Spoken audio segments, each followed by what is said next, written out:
जीवन में केवल एक ही सत्य है और वह है मृत्यु। शास्त्रों के अनुसार मृत्यु के बाद इंसान अपने कर्मों के हिसाब से स्वर्ग या नरक में स्थान प्राप्त करता है। अगर इंसान ने अपने जीवन काल में अच्छे कर्म किए होंगे तब उसको स्वर्ग में स्थान प्राप्त होता है, और अगर बुरे कर्म किए होंगे तब नरक में यमदूतों से दंडित किया जाता है।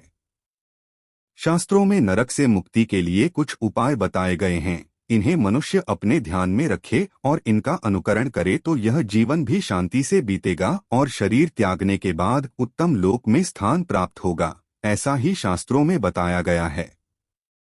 ब्रह्मांडी शक्तियां में आपका स्वागत है।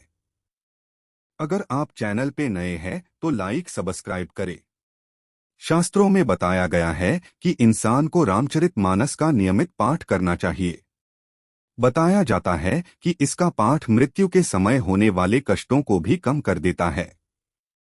भगवान विष्णु के रामावतार की कहानी से अक्षय पुण्य की प्राप्ति होती है। रामचरितमानस की चौपाइयां केवल शब्द नहीं है, ये इंसान के मरने के बाद भवसागर से पार कराने वाली नया का भी काम करती है। इससे जीव को स्वर्ग में उच्च स्थान प्राप्त होता है। दिवाली के एक दिन पहले आने वाली नरक चतुर्दशी और माघ कृष्ण चतुर्दशी, जिसे नरक निवारण चतुर्दशी के नाम से भी जाना जाता है, इसकी बड़ी महिमा है। इस दिन व्रत पूजन से मनुष्य अनजाने में किए हुए पापों से मुक्ति पा जाता है। इससे यम मार्ग में जीव को नहीं जाना होता है। शिवकृपा से ऐसे व्यक्ति पितर लोक से ऊपर के लोक स्वर्ग में जाकर अपने पुण्य कर्मों के अनुसार सुख प्राप्त करता है। हिंदू धर्म में एकादशी का व्रत बहुत पुण्यदायी माना गया है।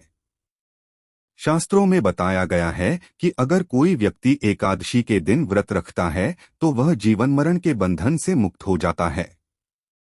नरक से मुक्ति के लिए एकादशी का व्रत बड़ा ही उत्तम साधन माना गया है। एकादशी भगवान विष्णु की सबसे प्रिय तिथि है। इस व्रत को करने से घर में सुख शांति का वास होता है और व्यक्ति को नरक से मुक्ति मिलती है। पुराणों के अनुसार 24 एकादशियों में आषाढ़ मास की शुक्ल पक्ष की एकादशी, जिसे देवशयनी एकादशी कहते हैं, और कार्तिक शुक्ल पक्ष की एकादशी, जिसे देवोत्थानी एकादशी कहते हैं, तथा मार्गशीर्ष मास की मोक्षदा एकादशी का विशिष्ट स्थान है। विष्णु सहस्त्रनाम का नियमित पाठ करने से व्यक्ति का भाग्य हमेशा साथ देता है और वह स्वर्ग में उच्च स्थान प्राप्त करता है। इसका पाठ करने से व्यक्ति के अंदर सकारात्मक ऊर्जा का वास होता है और व्यक्ति पाप कर्मों से मुक्ति पाता है। विष्णु सहस्त्रनाम का पाठ जीवन की सभी बाधाओं को दूर करता है और नरक से मुक्ति दिलाता है। शास्त्रों में बताया गया है कि हर रोज गंगाजल पीना चाहिए और तुलसी पत्ते का सेवन करना चाहिए। ये दोनों ही भगवान विष्णु को अत्यंत प्रिय हैं। इनके सेवन से मनुष्य का मन पाप कर्मों से हटता है और जीवन में सकारात्मक भाव का संचार होता है।